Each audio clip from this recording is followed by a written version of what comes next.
የቆመ መንገድ። በፍርሃት ዙሪያውን አማተረ። እዚያ ጋር አጥሩ ላይ በተደጋጋሚ ንክኪ የለሰለሰ ቀዳዳ አለ። አንድ ሰው በዚህ በኩል ዘወትር ይመላለስ እንደነበር ያስታውቃል። በዚያ ቀዳዳ ሾልኮ ሲገባ ጃኬቱ በሽቦ ተቀደደ። ልክ እንደ ቆዳው የተገነጠለ ያህል ተሰማው። ማዶ ሲሻገር የባቡር ድልድይ አገኘ። ከበላዩ የኢንተርስቴት 94 አውራ ጎዳና ያጋድማል። የትራፊክ ፍሰቱ ከድልድዩ ስር ካለው ዓለም ጋር ምንም ግንኙነት የሌላቸው ሰዎች ወደ ስራቸውና ወደ ቤታቸው ያመላልሳል። በዚያ በኮንክሪት ጥላ ስር አንድ ማህበረሰብ አለ። 3 መኪኖች በተከታታይ ቆመዋል። ለግል ነፃነት ሲባል መስኮቶቻቸው በብርድ ልብስና በካርቶን ተሸፍነዋል። በሁለት የገበያ ጋሪዎች መካከል ደግሞ ጊዜያዊ የልብስ ማድረቂያ ገመድ ተዘርግቷል። የልብሶቹ ሽታ ከመኪና ጢስ ጋር ተደባልቆ በንፋስ ይውለበለባል። አንድ ሰው በሳር ላይ የሚቀመጥ ወንበር ተንጋሎ በውሃ የረጠበ መጽሐፍ ያነባል። ይህ ለሱ በጣም የተለመደ የህይወት ክፍል ይመስላል።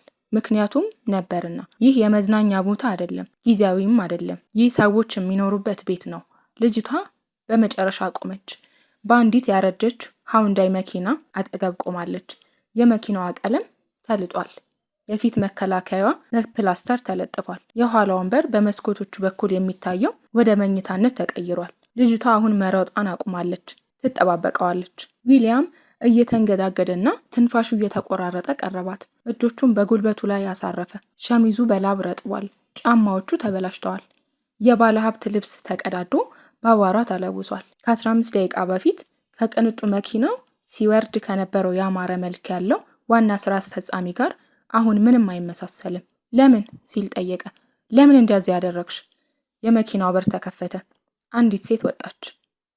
ዊሊያም ሃርሰን ስታየው ልክ እንደ ሰይጣን ያየችው ይመስል ነበረ። ወጣት ናት፣ በ30ዎቹ መጀመሪያ ላይ። ነገር ግን ድካም ፊቷ ላይ የእድሜ መሸበብን አትሟል። አይኖቿ በድካም ደም መስለዋል። የሆነ የነርስ ልብስ ተጨማዶና ቆሽሾ ይታያል። ለቀናት በዚያው እንደተኛችበት ያስታውቃል። ነገር ግን አይኖቿ የእሳት ነበልባል ይመስሉ ነበር። ዙሪ! ድምጿ ከድልድዩ በላይ ያለውን የትራፊክ ጫጫታ ሰንጥቆ ወጣ። ምን አደረግሽ? አመጣሁት እማዬ። ዙሪ የዊሊያምን የገንዘብ ቦርሳ ከፍ አድርጋ አሳየች። እቤታችን ያስቀማንን ባለቤት አመጣሁት። የሴቲቱ ፊት በተለያዩ ስሜቶች ተለዋወጠ። ግራ መጋባት፣ ማወቅ፣ አለማወቅ፣ አለማመን፣ በስተመጨረሻም ታላቅ ቁጣ። አንተ ዊሊያም ሃርሰን ነህ? አለች። ጥያቄ አልነበረም። እኔ? አዎ፣ ያንተ ስም በወረቀቱ ላይ አለ። ወደፊት አንድ እርምጃ ተራመደች። ዊሊያም ግን በደመ ነፍስ ወደ ኋላ ፈገፈገ። ያንተ ፍርሚያ ነው ቤተሰቤን ከቤታችን ያባረረው። ያንተ ኩባንያ ነው ልጆቼን በዚህ መኪና ውስጥ እንዲኖሩ ያደረገው። በሃውንዳይ መኪና ውስጥ አንድ ትንሽ ፊት በመስኮት ታየ። የ4 ዓመት ልጅ ሳይሆን አይቀርም። ጣቱን በአፉ አድርጎ በጉልህ አይኖቹ ሁሉን ነገር ይታዘባል። አሳለ። የሳል ድምፁ የብርድና የመጠለያ እጦት ውጤት እንደሆነ ያስታውቃል። ኢሳያስ ነው አለች ዙሪ በቀስታ። እቤታችንን ካጣን ጀምሮ ታሟል። 2 ሳምንት ሆነው። እማዬ ወደ ክሊኒክ ትወስደዋለች፣ ግን መኪና ውስጥ መተኛት ለጤናው ጥሩ አይደለም። ዊሊያም መኪናውን ትኩር ብሎ ተመለከተ። በኋለኛ ወንበር የተከመሩ ብርድ ልብሶች፣ በመስኮቶቹ ላይ የተለጠፉ የልጆች ስዕሎች፣ በክሪዮን የተሳሉ ቤቶችና የሚያስቁ ምስሎች። ያንን የብረት ሳጥን ወደ ቤትነት ለመለወጥ የተደረገ ተስፋ የቆረጠ ሙከራ። አንድ ጆሮ የተቆረጠ የአሻንጉሊት ጥንቸል እንደ ጠባቂ በመስኮቱ አጠገብ ተቀምጧል። ይህንን ሁሉ ያደረገው የሱ ስም ነበረ፣ የሱ ኩባንያ፣ የሱ ፕሮጀክት። አልገባኝም አለ። እኔ ምንም አይነት የማፈናቀያ ሰነድ አልፈረምኩም። ውሸታም! ናዲያ የተባለችው ሴት ቃሉን እንደ መርዝ ተፋችው። በሱፍ ከለበሱ ሰዎች ብዙ ውሸት ሰምቻለሁ። ያንተ ሰዎች ሁሉን ነገር ወስደዋል። አሁን ደግሞ ምንም እንደማታውቅ ሆነህ ትቆማለህ። እያስመሰልኩ አይደለም፣ በእውነት አላውቅም። እንግዲያውስ ይህንን አስረዳኝ። ከቦርሷ ውስጥ የተጨማደደ ሰነድ አውጥታ ወረወረችለት። ዊሊያም በሚንቀጠቀጡ እጆቹ ተቀበላት። የማፈናቀያና የማፍረሻ ማስታወቂያ። አድራሻ 1848 ሜፕል ስትሪት። ባለቤት ናዲያን ዊሊምሰን። ሁኔታ ከልማት ቀጠናው መናሪያ ጋር የማይስማማ። በዋና ስራ አስፈጻሚ ዊሊያም ሃርሰን የጸደቀ። አይኖቹ ከታች ወዳለው ፍርሚያ ወረዱ። ዊሊያም ሃርሰን ይላል፣ ነገር ግን የሱ አልነበረም። ባለፉት 30 ዓመታት ስሙን በሺዎች የሚቆጠሩ ጊዜያት ፈርሟል።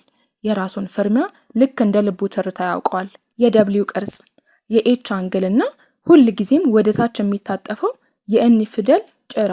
ይህ ከህግ ትምህርት ቤት ጀምሮ ያልተለወጠ ልምዱ ነው። ይህ ግን ወደ ላይ የታጠፈ ነው። ይህን የፈረምኩትን አይደለሁም አለ። ናዲያን በምሬት ሳቀች። በእርግጥም አይደለህም።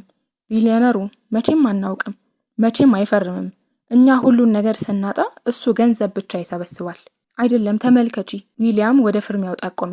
የስሜ መጨረሻ ላይ ያለው ኤን የተሳሳተ አቅጣጫ ነው የታጠፈው። አንድ ሰው የኔን ፍርም ያስመስሎ ፈርሟል። አስመስሎ? ናዲያ በንቀት ተናገረች። ይህንን አምናለሁ ብለህ ታስባለህ? እንድታምኝ አልጠብቅም። የማየውን እየነገርኩሽ ነው። ዊሊያም አይኖቿን ተመለከተ። በኩባንያ ውስጥ ያለ አንድ ሰው የኔን ስም በመጠቀም ይህንን ፈርሟል።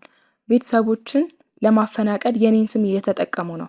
ይህንን ማስታወቂያ ማን ሰጠሽ? ማን ነው ያደረሰልሽ? ያንተ ሰው። ናዲያ መንጋጋዋን ከፍታ ነገረችው። ዴሪክ ፓልመር፣ የማህበረሰብ ግንኙነት ዳይሬክተር። በእናቴ በረንዳ ላይ ቆሞ እኛን ለማባረር ደቂቃዎችን ይቆጥር ነበር። ልጆቼን እንደ ቆሻሻ ነበር የሚያቸው። እንደ ለማኝ $100 እግሬ ስር ወረወረልኝ። ዴሪክ ፓልመር ዊሊያም ያንን ስም ያውቀዋል። መካከለኛ አመራር፣ ስልጣን ጥመኛ፣ ለወራት የረዳት ፕሬዝዳንትነት እድገት ሲጠባበቅ የነበረና ሁል ጊዜ አስቸጋሪ ስራዎችን በፍቃደኝነት የሚወስድ ሰው ነው። መቼም የማረሳውን ነገር ተናግሯል። ናዲን ቀጠለች። እናቴ በ1987 ከፍላ የጨረሰችውን የቤት ባለቤትነት ሰነድ ላሳየው ስሞክር ጥቁር እጆችሽን ከሱፌ ላይ አንሺ አለኝ። ዊሊያም የማቅለሽለሽ ስሜት ተሰማው። እሱ ያደገው ከቤታችን 3 ብሎክ ርቆ ነው አለች ናዲያ። ከወንድሜ ጋር በአንድ ትምህርት ቤት ተምሯል። አሁን ግን ጥቁር አይቶ እንደማያውቅ ሆኖ ነው የሚንቀሳቀሰው። በመኪና ውስጥ ኢሳያስ እንደገና አሳለ። እማዬ! ድምፁ በመስኮቱ በኩል ታፍኖ ይሰማል። መቼ ነው ወደ ቤት የምንሄደው? ናዲያ ለአፍታ ስሜቷን መቆጣጠር አቃታት። በቅርቡ የኔ ጌታ፣ በቅርቡ። ትላንትም እንዲህ ብለሽኝ ነበር። አውቃለሁ።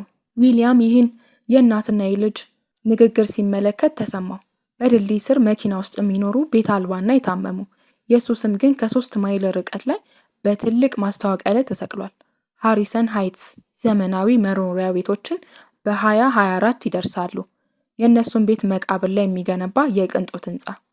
ቤቱን ማየት አለብኝ አለ ዊሊያም። ናዲያን አይኖቿን አቁለጨለጨች። ምን? ቤቱን በ1848 ሜፕል ስትሪት ማየት አለብኝ። ለምን? ነገ ጠዋት መሬት ቆፋሪዎች ስራቸውን ከመጨረሻቸው በፊት ውጤቱን ለማድነቅ ነው? አይደለም። ዊሊያም በውስጡ ትርምስ ቢኖርም ድምፁ ረጋ ያለ ነበረ። ምን እየተካሄደ እንደሆነ ለመረዳት ነው። ልክ ነሽ። ይህ የኔ ኩባንያ ነው፣ የኔ ስም ነው፣ የኔም ኃላፊነት ነው። አንድ ሰው ስሜን ተጠቅሞ ቤተሰቦችን እያፈራረሰ ከሆነ ማየት አለብኝ። ዙሪ ወደፊት መጣች። ቤቱ ነገ 12 ሰዓት ተኩል እንዲፈርስ ቀጠሮ ተይዞለታል። ቀድሞውኑ ቀይ ኤክስ ምልክት ተደርጎበታል። እንግዲያውስ 12 ሰዓታት አሉን ማለት ነው። ናዲን ለረጅም ጊዜ ትኩር ብላ አየችው። አይኖቿ ውስጥ ያለው ቁጣ አልበረደም። ነገር ግን ሌላ ነገር ታየባቸው። ተስፋ ሊሆን ይችላል። ግን በፍጥነት በጥርጣሬና በብስጭት ተሸነፈ። ኢሳያስ እዚህ ይቆያል አለች በመጨረሻ። ወይዘሮ ፓተርሰን ይጠብቁታል። ወደ ሌላኛው መኪና መለከተች። እኔም ከእናንተ ጋር እመጣለሁ እማዬ። ዙሪ ልትናገር ስትል ምንም ክርክር የለም በማለት አቋረጠቻት። ይህ ሰው የዋሸ ከሆነ፣ ይህ ሌላ የሀብታሞች ተንኮል ከሆነ እውነቱ ሲወጣ ፊቱን ማየት ፈልጋለሁ። ወደ ሃውንዳይ መኪናዋ ጎንበስ ብላ ለኢሳያስ በቀስታ ተናገረችው። ከወይዘሮ ፓተርሰን ጋር ጥሩ ልጅ ሆነ ቆይ። እማዬ በቅርቡ ትመለሳለች፣ ቃል እገባለሁ። የገባችውን ቃል መፈጸም እንደምትችል እንኳን እርግጠኛ ያልሆነች እናት የምታደርገው ጥረት። ናዲን ከመኪናው ስትወጣ ፊቷ እንደገና ጠንክሯል። ወይዘሮ ፓተርሰን ብላ ጠራች። አንዲት አረጋዊት ሴት በአቅራቢያ ካለው መኪና ወጡ። ዊሊያም ቀደም ሲል ከቤት ማፍረሻ ቦታ ላይ ፎቶግራፍ ይዘው ሲያለቅሱ ያያቸው ሴት ናቸው። በመኪና ውስጥ በመተኛታቸው ምክንያት ሰውነታቸው አዙሯል። ነገር ግን አይኖቻቸው ንቁ ነበሩ። ሰውየው እሱ ነው? ወይዘሮ ፓተርሰን ዊሊያምን እያዩ ጠየቁ። በሁሉም ነገር ላይ ስሙ ያለበት ሰው እሱ ነው? ናዲን መለሰች። ወይዘሮ ፓተርሰን አንድ ሳይንቲስት እንግዳ ፍጡር እንደሚያጠና አይነት እይታ አዩት። ብዙም አይመስልም። መቼም አይመስሉም አለች ናዲን። ኢሳያስን ጠብቂልኝ። እሺ ልጄ፣ ተጠንቀቁ። ናዲን ኢሳያስን ከመኪና ውስጥ አወጣቸው። አንድ ጆሮ ያለውን ጥንቸል አቅፎ ዊሊያምን በግራ መጋባት አየው። አንተ መጥፎ ሰው ነህ? ኢሳያስ ጠየቀ። ጥያቄ ዊሊያምን እንደ ዱላ መታው። አላውቅም ሲል በእውነት መለሰለት። እንዳልሆንክ ተስፋ አደርጋለሁ። ኢሳያስ በትንሽ አሰበና ራሱን በአዎንታ በመነቅነቅ ከወይዘሮ ፓተርሰን ጋር ሄደ።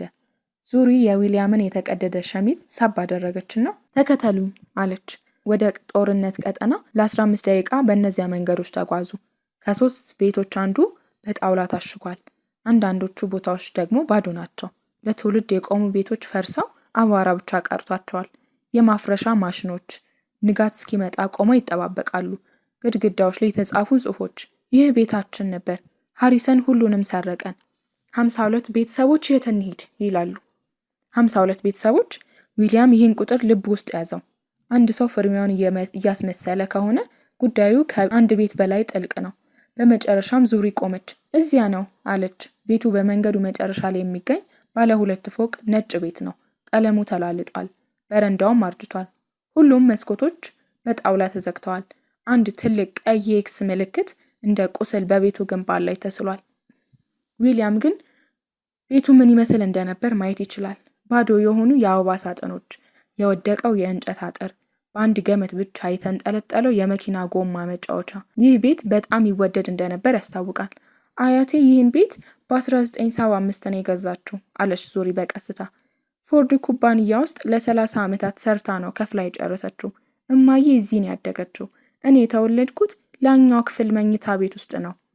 ዊሊያም ቀዩን ኤክስ ምልክት ትኩር ብሎ ተመለከተ። እንድታዩ የምፈልገው ነገር ውስጥ አለ አለች ዙሪ። እዚህ ያመጣሁ ትክክለኛው ምክንያት እሱ ነው። ዙሪ አጥሩ ላይ ባለ ቀዳዳ ሾልካ ገባች። ዊሊያም ተከተላት። የቤቱ ጀርባ በሳር ተወሯል። ነገር ግን አንዲት ጠባብ መንገድ ትታያለች። አንድ ሰው በየጊዜው እዚህ እንደሚመላለስ ግልጽ ነው። የኋለኛው በር አልተቆለፈም ነበር። ዙሪ በሩን ስትገፋው ማጠፊያው የሚረብሽ ድምፅ አወጣ። ልክ ቤቱ ራሱ እየጮኸ ይመስላል። ውስጥ ሲገቡ በአቧራ የተሞላ አየር አጋጠማቸው። ቤቱ የብቸኝነት፣ የሻጋታና የድሮ ትዝታዎች ሽታ ይሸታል። የቤት ዕቃዎች አሁንም እዚያው አሉ። ሶፋ ላይ የእጅ ስራ ባለበት ቀለም ልብስ ተዘርግቷል። 4 ወንበሮች ያሉት የመመገቢያ ጠረጴዛ፣ አንዱ የልጅ መቀመጫ ነው። መስታወቱ የተሰበረ ቴሌቪዥንና ሪሞት እዚያው አሉ። ልክ አንድ ሰው አሁንም ተነስቶ የሄደ ይመስላል። የቤተሰብ ፎቶዎች ግድግዳው ላይ ተሰቅለዋል። የምረቃ፣ የሰርግ፣ የልደትና የገና በዓላት ፎቶዎች። አንዲት አያት አንዲት የተወለደች ሕፃንን ይዘው ያያሉ። ዙሪ መሆኗን ዊሊያም ተረዳ። 30 ደቂቃ ብቻ ነው የሰጡን አለች ዙሪ።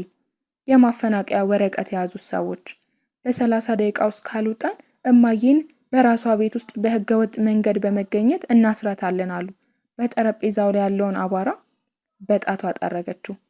ሁሉንም ነገር መውሰድ አልቻልንም። በእጃችን የያዝነውን ልብስ ብቻ ነው የወሰድነው። እማዬ በጣም ታለቅስ ነበር። ኢሳያስ መቼ ነው የምንመለሰው እያለ ይጠይቅ ነበረ። የልጁ መቀመጫ ጋር ቆም አለች። አሁንም በየምሽቱ ይጠይቃል። ናዲን ከኋላቸው ገባች። እጆቿን አጣምራ ዊሊያምን በትኩረት ተመለከተችው። ዊሊያምም አይኑን አላሸሸም። በዚህ በኩል አለች ዙሪ። ወደ ወጥ ቤቱ መራቸው። ማቀዝቀዣው ፍሪጅ በዝምታ ቆሟል። ነገር ግን በበሩ ላይ እንደ አፕል፣ ብርቱካንና ሙዝ ቅርጽ ባላቸው ማግኔቶች የተለጠፈ ነገር ይታያል። እነዚህ ማግኔቶች ቀለል ያሉ ጊዜያትን የሚያስታውሱ በመሆናቸው ለበርካታ ዓመታት ሳይነቀሉ የቆዩ ናቸው። በክሪዮን የተሳለ ስዕል፣ ቀለሙ ቢደበዝዝም አሁንም ድረስ ይታያል። ቀይ በርና ነጭ ግድግዳ ያለው ቤት፣ አረንጓዴ ቅጠልና ቀይ አፕል ያፈራ ዛፍ። 4 ሰዎች በቤቱ ፊት ቆመዋል። አንዲት ፀጉር ያላት ሴት፣ 2 እጅ ለእጅ የተያዙ ልጆችና አራተኛው ምስል ደግሞ ክንፍ ያለውና በደመና ላይ ሆኖ የሚበር መልአክ ይመስላል። በስዕሉ አናት ላይ በልጅ የጥንቃቄ የእጅ ጽሑፍ ቤታችን ለዘላለም የሚል ቃል ተጽፏል። ይህንን የሳልኩት ባለፈው ዓመት ነው አለች ዙሪ። መልአኩ አያቴ ናት። ቤታችንን ከመቀማታችን ከ3 ወር በፊት ነው የሞተችው። በድንገት የልብ ህመም አጋጠማት። እማዬ ያገኘቻት በምትወደው ወንበር ላይ ተቀምጣ በመስኮት በኩል የአፕልን ዛፍ ስታይ ነው። ዊሊያም ስዕሉን ትኩር ብሎ ተመለከተ። ያ ለዘላለም የሚለው ተስፋ የተሞላበት ቃል እንዴት ውሸት እንደሆነ አሰበ። እየጠበቀችን ነው ዙሪ ቀጠለች። እማዬ የምትለው እሱን ነው። አያቴ ደህና መሆናችንን ለማረጋገጥ ከሰማይ ሆና ታየናለች። ድምጿን ዝቅ አድርጋ በሹክሹክታ በመኪና ውስጥ መኖራችንን ስታይ ምን ይሰማት ይሆን?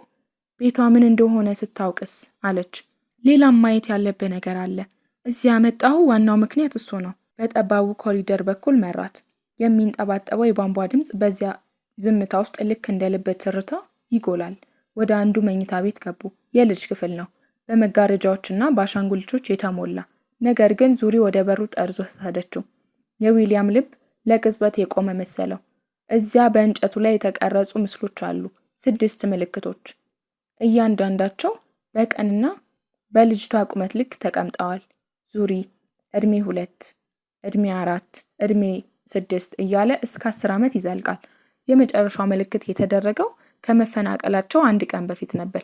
የመጀመሪያውን ምልክት ያደረገችው አያቴ ናት አለች ዙሪ በቀስታ።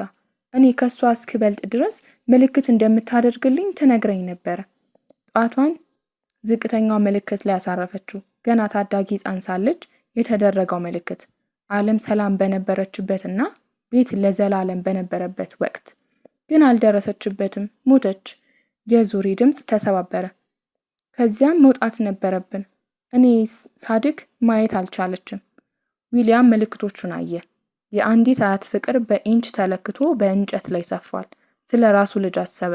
የራሱ ልጅ ሊሊም እንዲህ አይነት ምልክቶች ነበሯት፣ በ10 ዓመቷ በሆስፒታል ውስጥ ሕይወቷ እስካለፈበት ቀን ድረስ። የኔም ልጅ እንዲህ አይነት ምልክቶች ነበሯት በተሰበረ ድምፅ ተናገረ። ዙሪም ነበሯት ስትል ጠየቀች። አዎ ሞታለች፣ ልክ እንዳንቺ በ10 ዓመቷ። አሁን ዙሪ ዊሊያም የምታየውም ቤተሰቦቿ እንዳጠፋ ሰው ሳይሆን እንደ አንድ ልቡ እንደተሰበረ ሰው ነው። አዝናለሁ አለችው። ዊሊያም በእንጨቱ ላይ የተቀረጹትን ምልክቶች ነካ። አንድ ሰው ይህንን ያደረገው በፍቅርና ይህ ቤት ለዘላለም ይቆያል በሚል እምነት እንደነበር ተሰማው። ነገ ይህን ቤት ካፈረሱት እነዚህ ምልክቶች የት ይሄዳሉ ስትል ዙሪ ጠየቀች። ጥያቄውን ዊሊያም ክፉኛ መታው። ቤቱ ሲፈርስና አዋራው ሲበን የአንድ ቤተሰብ ታሪክ የሆነው ይህ መዝገብ የት ይሄዳል? እንደ ቆሻሻ ተጭኖ ይጣላል። አላውቅም ሲል መለሰላት። እንድታዩ የፈለግኩት ይህንን ነው አለች ዙሪ። ቤቱን ወይም እቃዎቹን አይደለም፣ ይህንን ታሪኩን፣ በገንዘብም ሊተካ የማይችለውን ነገር። አንድ ሰው ይህንን ፊርማ ያስመስሎ ፈርሟል አለ ዊሊያም እንደገና።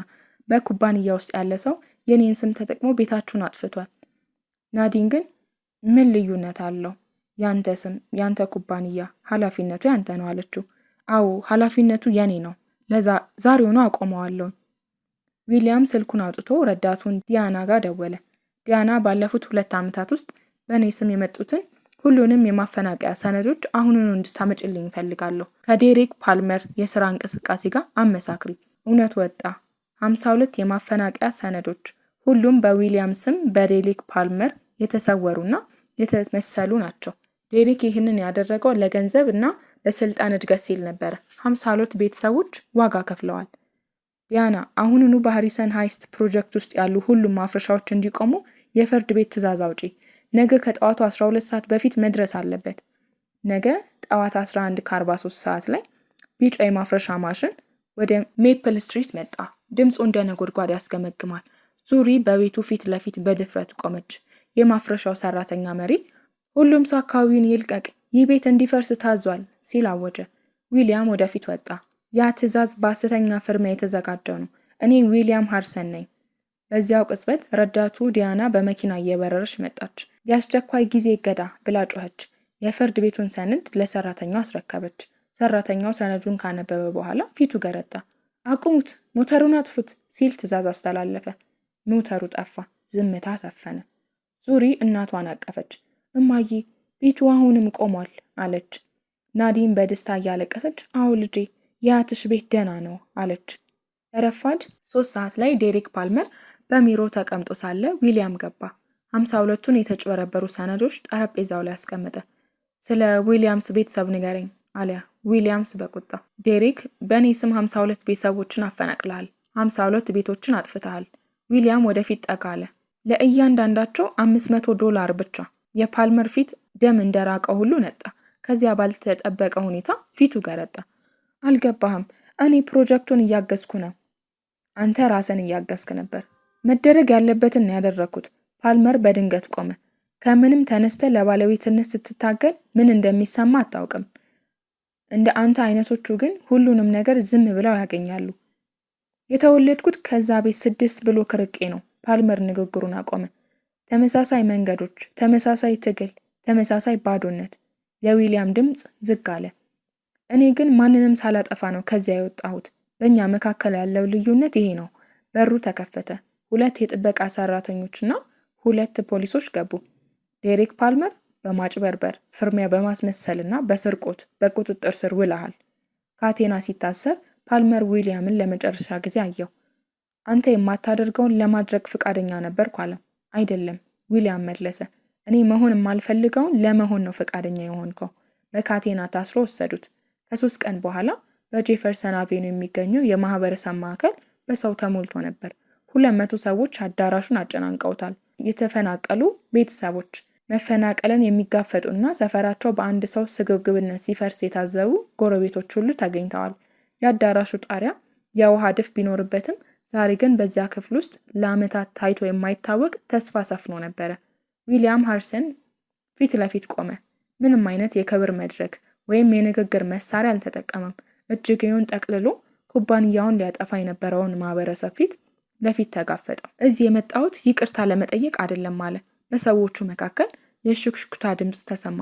ይቅርታ የፈረሱ ቤቶችን አይገነባም። በመኪና ውስጥ ወይም በመጠለያ ውስጥ ላሳለፋችሁት ሌሊት ካሳ አይሆንም። እንደምንም እንደሌላችሁ ተቆጥራችሁ ከቤታችሁ ስትባረሩ የደረሰባችሁን ውርደት አይሰርዘውም። ንግግሩን ለጥቂት አቆመ። እዚህ የመጣሁት ቀጥሎ ምን እንደሚሆን ልነግራችሁ ነው። አንድ ሰነድ ከፍ አድርጎ አሳየ። አንደኛ፣ በሃሪሰን ሃይትስ ፕሮጀክት ስር ያሉ ሁሉም መፈናቀያዎች በአስቸኳይ ቆመዋል። የተጎዱት 52 ቤተሰቦች ጉዳይ ከኩባንያ ውጭ በሆነ ነፃ አካል በድጋሚ ይታያል። ሰዎቹ ጥንቃቄ በተሞላበት ሁኔታ ራሳቸውን ነቀነቁ። የቆየው የውሸት ተስፋ ቶሎ እንዳይደሰቱ አድርጓቸዋል። ሁለተኛ፣ በህገ ወጥ መንገድ የተፈናቀለ ማንኛውም ቤተሰብ ንብረቱ ይመለስለታል። ሙሉ ባለቤትነት ያለምንም ቅድመ ሁኔታና ዕዳ የተቀማቹት ይመለሳል ሲል አረጋገጠላቸው። ወይዘሮ ፓተርሰን በደስታ እያለቀሱ እጃቸውን በአፋቸው ላይ ጫኑ። ሶስተኛ፣ የማህበረሰብ የጋራ መሬት ፈንድ እናቋቁማለን። የዚህ ሰፈር ነዋሪዎች በማንኛውም የወደፊት ልማት ላይ እንደ ተከራይ ሳይሆን እንደ ባለቤትነት ድርሻ ይኖራቸዋል። ከኋላ በኩል ጄምስ የተባለ ወጣት ይህ ዝም ብሎ ንግግር አለመሆኑን በምን እናውቃለን ሲል ጠየቀ። ዊሊያምም መለሰ፣ ለዚህ ነው የማህበረሰብ አማካሪ ቦርድ እንደምናቋቁም የማበስረው። 7 መቀመጫዎች ያሉትና በእናንተ የሚመረጥ ቦርድ። ይህ ቦርድ ማንኛውንም በሰፈር ውስጥ የሚደረግ የልማት ውሳኔ ወይም እቅድ ውድቅ የማድረግ ሙሉ ስልጣን ይኖረዋል። አዳራሹ በድንገት በዝምታ ተዋጠ። ውድቅ የማድረግ? ወይዘሮ ፓተርሰን በድንጋጤ ጠየቁ። ማለትም አይሆንም ማለት እንችላለን? አዎ፣ እናንተ አይሆንም ካላችሁ አይሆንም ማለት ነው። እኔ ባልስማማ እንኳን። ዊሊያም እጆቹን ዘረጋ። ይህ የእናንተ ሰፈር ነው። ሁል ጊዜም የእናንተ ነበር። እኔ ረዘም ያለ ጊዜ የቆየው እንግዳ ብቻ ነኝ። በሩ ተከፈተ። ለ50 ዓመታት ሜፕል ስትሪት ላይ ኖሮ የተፈናቀለውና መጠለያ ውስጥ ግራ ተጋብቶ ተገኝቶ የነበረው የ80 ዓመቱ አዛውንት አቶ ጆንሰን በምርኩዝ እየተገፉ ገቡ። ወይዘሮ ፓተርሰን ሮጦ አቀፏቸው። አሁን ደህና ነኝ ፓቲ አሉ አቶ ጆንሰን። ዊሊያም ወደፊት መጣ። የአቶ ጆንሰን ቤት ለ50 ዓመታት በኖሩበት ቦታ ላይ የመጀመሪያው ግንባታ የሚያልቅ ቤት ይሆናል። የመጀመሪያው በረዶ ከመውደቁ በፊት ቤታቸውን ይገነባሉ። አዛውንቱ ዊሊያምን አዩት። በመካከላቸው ይቅርታ ባይሆንም እውቅና የመስጠት ስሜት ተፈጠረ። ዊሊያም ናዲን፣ ዙሪና ኢሳያስ ወዳሉበት የፊት ረድፍ ሄደ። አንድ ኤንቨሎፕ አውጥቶ ለናዲያ ሰጣት። 1848 ሜፕል ስትሪት የቤት ባለቤትነት ሰነድ ነው። ቤቱ ያንቺ ነው። ከእንግዲህ ማንም ካንቺ ሊወስዱ አይችልም። ናዲን ኤንቨሎፑን ስትከፍተው እጆቿ ይንቀጠቀጡ ነበር። የራሷ ስም በጉልህ ተጽፏል። ኢሳያስ የእናቱን እጅጌ ሳብ አድርጎ እማዬ ምንድን ነው አላት። ዙሪ መለሰችለት። ወደ ቤታችን እየገባን ነው ኢሳያስ። ከእንግዲህ መኪና ውስጥ አትተኛም። ናዲን ልጆቿን አቅፋ በደስታ አለቀሰች። ከ2 ሳምንት በኋላ የሜፕል ስትሪቱ ቤት ተለወጠ። ቀዩ ኤክስ ጠፍቷል። አዲስ ነጭ ቀለም ተቀብቷል። በረንዳው ታድሷል። መስኮቶቹ በአዲስ መስታወት ያበራሉ። አበቦች በበሩ ፊት ለፊት ተተክለዋል። ዊሊያም በሩን ሲያንኳኳ ያልተለወጠ ነገር አስተዋለ። የበሩ ጠርዝ 6 የተቀረጹ ምልክቶች እንዳሉ አሉ። ቅዱስ ተደርገው ተጠብቀዋል። ናዲን በሩን ከፍታ ፈገግ ብላ ተቀበለችው። አልቀየርሽውም አላት። አንተ ነህ ከቤቱ ሁሉ በላይ ዋጋ ያለው እሱ ነው ያልከው አለችው። ዙሪ ከኩባንያው መጣችና አንድ ስዕል ሰጠችው። ያው ስዕል ነው። ቤቱ፣ አያቷ፣ እናቷና ልጆቿ አሉ። ነገር ግን አሁን 5ኛ ሰው ተጨምሯል። አንድ ጥቁር ጃኬት የለበሰ ሰው ከአፕሉ ዛፍ አጠገብ ቆሟል። ይህ እኔ ነኝ? ዊሊያም ድምፁ ተቆራረጠ። ዙሪም ቤቱን እንድናድን ረድተህናል። ስለዚህ አሁን አንተም የታሪኩ አካል ነህ አለችው። አንድ ነገር ላሳይህ አለችና ናዲን ወደ ኮሪደር ወሰዱት። በበሩ ጠርዝ ላይ ያሉት 6ቱ ምልክቶች እንዳሉ ሆነው አሁን 7ኛ ምልክት ተጨምሮባቸዋል። ዙሪ እድሜ 10 ተኩል ይላል። ካለፈው ሳምንት ጀምሮ ግማሽ ኢንች አድጋለች አለች ናዲን። ዊሊያም ወደ መኪናው ሲሄድ ናዲን ጠራችው። አቶ ሃሪሰን፣ ስለ ቤቱ ሳይሆን ስለ ተከላከልክልን አመሰግናለሁ። ዙሪ ቦርሳህን ስትሰርቅ ለጥበቃዎች አሳልፈ መስጠት ትችል ነበር፣ ግን ተከተልካት። ዊሊያምም መለሰ፣ ዙሪን አመስግኝ፣ እንድከተል ያደረገችኝ እሷ ናት። ማየት ያለብኝን እንድመለከት አድርጋኛለች። ከአንድ ዓመት በኋላ የሰፈሩ መግቢያ ላይ ያለው ስም ተቀይሯል። አሁን የአያቴ የአትክልት ስፍራ ይላል። የቆዩ ቤቶች ታድሰው ከአዲሶቹ ጋር አብረው ይገኛሉ። ልጆች በሰላም ይጫወታሉ። በማህበረሰብ ማዕከል ውስጥ ደግሞ አንድ ትልቅ ግድግዳ አለ። የበሮች ግድግዳ ይባላል። በዚያ ግድግዳ ላይ የተረፉት 52 ቤተሰቦች የበሮቻቸው ጠርዝ ፎቶግራፍ ተሰቅለዋል።